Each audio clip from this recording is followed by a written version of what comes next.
Salut à vous mes ninjas, c'est Aurélien Roy, j'espère que vous êtes en forme. Aujourd'hui je vais aborder un sujet qui peut cibler deux catégories de personnes notamment. La première catégorie, c'est les personnes qui à l'approche de l'été, admettons à peu près au mois fin avril, début mai, vont commencer à se dire oh, l'été approche, il faut que je fasse du sport pour perdre les kilos que j'ai pris pendant cet hiver qui a été froid et rude et où je me suis un peu laissé enrober pour avoir chaud.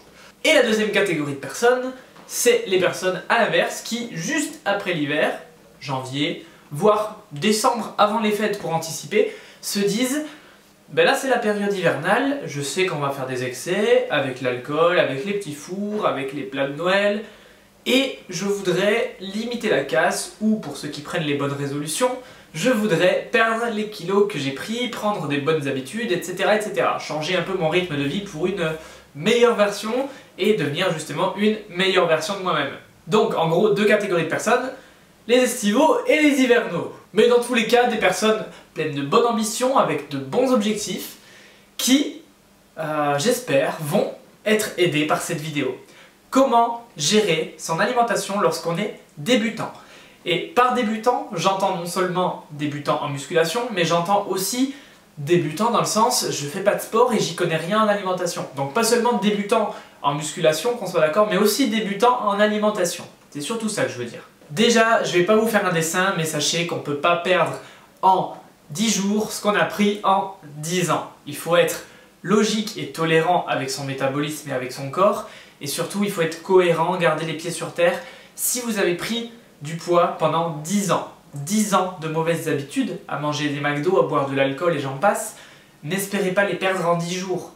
Forcément, le sport et l'alimentation, ça va être quelque chose qui va vous donner des résultats, certes, très rapidement, en 2-3 semaines, 1 mois même, vous pouvez avoir de très bons résultats, ça c'est certain, mais si vous voulez les garder sur le long terme, il faut pas seulement faire du sport et bien manger, il faut faire du sport, bien manger pendant longtemps.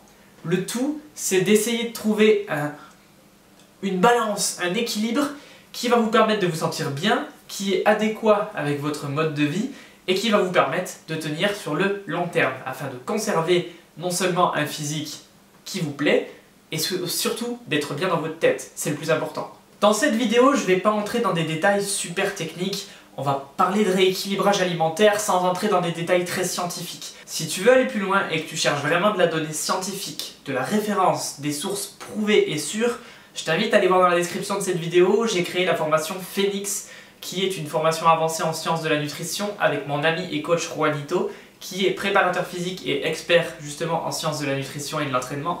Et donc là par contre, si tu veux vraiment aller plus loin et comprendre un peu comment ça se passe à l'intérieur de ton body, bah fonce, c'est là qu'il faut aller voir. Sinon si tu veux juste comprendre les bases, je t'assure, tranquille, cette vidéo te suffit largement. Contrairement aux idées reçues, oui je me gratte l'oreille en vidéo, il n'y a pas de gêne entre nous, hein, ça va. Contrairement donc aux idées reçues, pardon, on peut tout à fait obtenir de très bons résultats juste avec un simple rééquilibrage alimentaire en évitant des erreurs basiques sans pour autant se priver. Le métabolisme de base. Le métabolisme, qu'est-ce que c'est?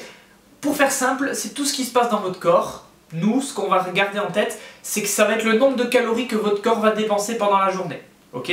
Si vous consommez plus de calories que ça, forcément, votre corps il va stocker du poids. Un peu comme si tu veux faire 100 km avec ta voiture, tu as besoin, je sais pas, de 20 litres d'essence. Si tu en mets 30, tu pourras faire plus que 100 km. Mais ta voiture, c'est pas pour ça qu'elle va bousiller 30 litres au 100. Elle va stocker et tu pourras aller plus loin. Ton corps, c'est un peu pareil. Si tu as besoin de manger, je sais pas, 2000 calories, mais que tu en manges 2500, les 500 supplémentaires dont il n'a pas besoin, il va les stocker. Et le stock, comment il se fait dans notre corps? Grosso modo, c'est très simpliste, mais il se fait sous forme de graisse. Parce que pour lui, c'est plus facile à stocker. Et c'est une source d'énergie qu'il va pouvoir libérer plus tard. Si jamais un jour tu consommes, par exemple, 1500 calories, et que là il en a besoin de 2000, qu'est-ce qu'il fait? Il va aller piocher dans ses stocks qu'il avait fait auparavant. Bien sûr, c'est pas aussi simpliste, hein, mais au moins voilà, tu comprends l'idée, et j'aime bien l'analogie avec la voiture, puisque ça permet de comprendre assez simplement que l'alimentation, c'est tout simplement ton carburant. Si tu veux connaître ton métabolisme et le calculer, je te mets les formules de calcul dans la description.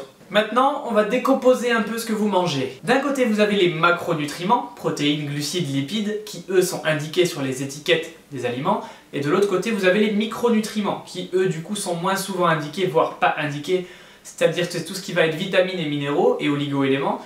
Mais pourquoi ils ne sont pas indiqués? Tout simplement parce que déjà, c'est pas hyper important et aux yeux de la loi, ils se sont dit on va pas rendre ça obligatoire et donc vu que légalement c'est pas obligatoire, qu'est-ce qu'on fait? On le met pas. Mais pourtant, pour votre santé et pour toutes vos fonctions vitales de votre corps, les vitamines et les minéraux sont très importants, ils sont même essentiels et il ne faut pas les négliger. Puisque globalement, c'est les micronutriments qui vont permettre une bonne utilisation des macronutriments. Protéines, glucides et lipides. Les protéines, qu'est-ce que c'est? C'est tout ce qui va venir essentiellement de la viande, des œufs, du poisson, vous connaissez. Je vous conseille d'en consommer pour être en bonne santé 1,5 g par kilo de poids de corps par jour, ça suffit amplement. Si vous n'êtes pas sportif en recherche d'une prise de muscle énorme, et de toute façon les études scientifiques ont montré, vous pouvez le voir dans la formation Phoenix, qu'au-dessus 1,8 g, ce n'était clairement pas utilisé et utilisable. Donc ne vous faites pas chier, n'abîmez pas vos reins, ne surmenez pas votre métabolisme.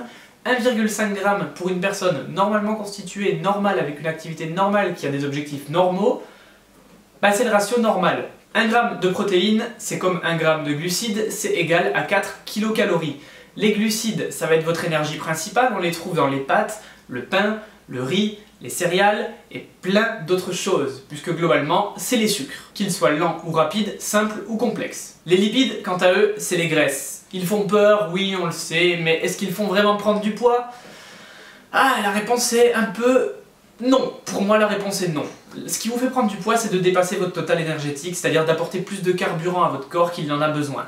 Les lipides, s'ils font si peur, c'est parce que contrairement aux protéines et aux glucides, pardon, 1 g c'est pas égal à 4 mais à 9 kilocalories. Le ratio du coup calorique étant plus haut, consommer moins de lipides, ça fait quand même plus de calories que consommer un peu plus de protéines ou de glucides. Et du coup, forcément, on va dépasser un peu plus notre total calorique, on va le dépasser en tout cas plus rapidement, et c'est là le problème. Le problème est que les lipides vont permettre d'exploser votre total calorique, et c'est là qu'ils font peur, et c'est là qu'il faut s'en méfier.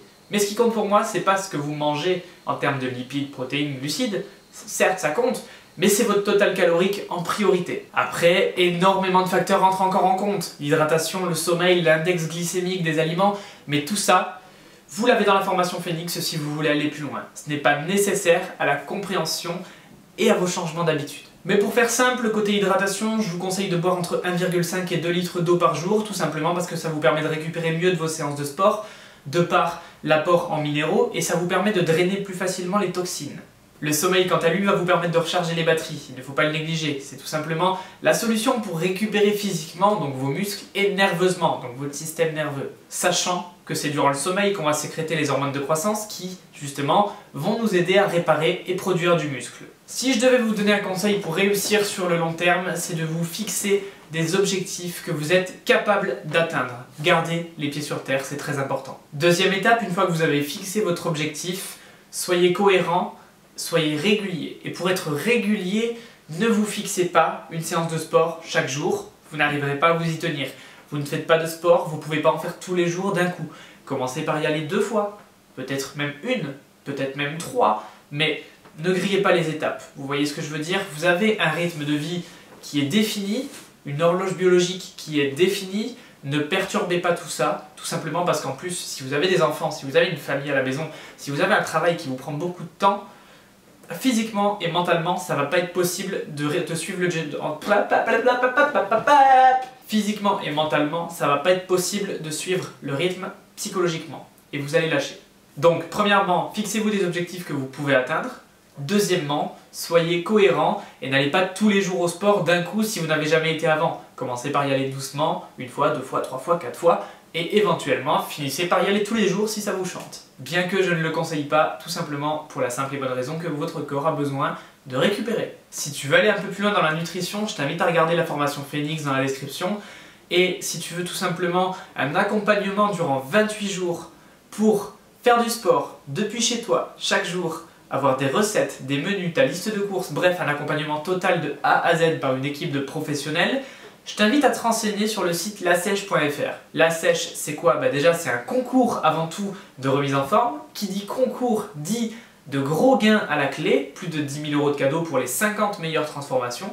Donc c'est une solution pour à la fois prendre de meilleures habitudes, transformer ton corps, te sentir mieux et potentiellement gagner de l'argent. On te paye pour faire du sport. Donc je t'invite quand même à aller jeter un coup d'œil. lasèche.fr. Sur ce, c'était Aurélien Roy, on se retrouve dans la prochaine vidéo, j'espère que ça t'aura aidé à comprendre un peu mieux comment fonctionne l'alimentation et ton corps. Je te dis à très bientôt, merci d'avoir regardé cette vidéo. Peace.